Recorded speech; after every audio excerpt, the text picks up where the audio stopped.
এর জন্য তত্ত্ব পাঠিয়ে দিয়েছে ওর কক্ষে। আমার মনে হয় আমার কুমারী এতক্ষণে হয়তো বধূ সেজে আমার জন্য অপেক্ষা করছে। আমি জানি না আমার কুমারীকে এখন বধূ বেশে কেমন লাগছে। আমার বিশ্বাস কুমারীকে বধূ বেশে নিশ্চয় অনেক বেশি সুন্দর লাগছে। আমার কুমারী তো এমনিতে অনেক সুন্দরী, আর এই রাজবধূ সাজে ওকে আরও অসম্ভব সুন্দরী লাগবে। দেখতে আমার যে বড্ড ইচ্ছে করছে এক্ষুনি গিয়ে আমি কুমারীর সাথে দেখা করে আসি। কিন্তু আমি যে এখন চাইলেও কুমারীর কক্ষে যেতে পারবো না, কারণ এদিকে যে আমাকে প্রস্তুত হতে হবে। মা আমাকে বলে দিয়েছে আমাকেও বর বেশে তৈরি হতে হবে, আর আমি আমার কুমারীর জন্য বর সাজবো। আর বর সেজে আমি কুমারীর কাছে যাব, তখন আমি দেখতে পাবো আমার কুমারীকে বধূ বেশে কেমন লাগছে ওকে।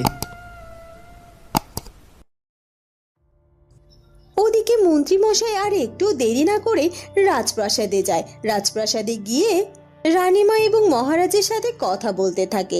রানীমা এবং মহারাজ নানাভাবে মন্ত্রীমশাইকে বোঝাতে থাকে। মন্ত্রীমশাই, সবই তো বুঝলেন, এবার বলুন আমাদের আর কি করার ছিল। আপনারা সবাই তো রাজকুমারকে চেনেন। যদি কোনোভাবে আমি রাজকুমারের সাথে ওই মেয়েটির বিবাহ না দিতাম, তাহলে রাজকুমার নিজেই তো ওই মেয়েটির হাত ধরে এই রাজ্য, রাজপ্রাসাদ সব কিছু ছেড়ে অনেক অনেক দূরে চলে যেত। তখন তো আমরা চিরকালের মতো রাজকুমারকে হারিয়ে ফেলতাম। তখন তখন কি উর্মিমালার সাথে রাজকুমারের বিবাহ দেওয়া সম্ভব হতো?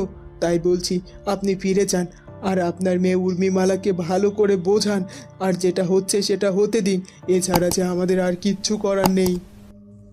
মন্ত্রী মশাই, আমি আর আপনার রানীমা এতক্ষণ মিলে তো আপনাকে সব কিছুই বুঝিয়ে বললাম। এরপরও যদি আপনি না বোঝেন, তাহলে তো আমাদের কিছুই করবার নেই। এবার আপনি আসতে পারেন। আর কিছুক্ষণের মধ্যেই বিবাহের অনুষ্ঠান শুরু হয়ে যাবে। পারলে আপনি আপনার কন্যাকে বুঝিয়ে রাজপ্রাসাদে অনুষ্ঠানে আসতে পারেন। আর তাছাড়া আপনি রাজ্যের রাজমন্ত্রী, আপনাকে তো বিবাহের অনুষ্ঠানে থাকতেই হবে। আগে মহারাজ, আপনার আদেশ শিরোধার্য। এ কথা বলে মন্ত্রীমশাই সেখান থেকে চলে যায়।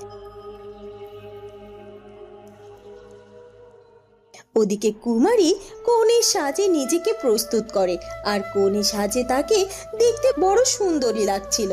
তার সৌন্দর্য এতটাই বেশি ছিল যে মনে হচ্ছিল রাজপ্রাসাদের মধ্যে এক টুকরো চাঁদের আলো যেন ঝলমল করছে।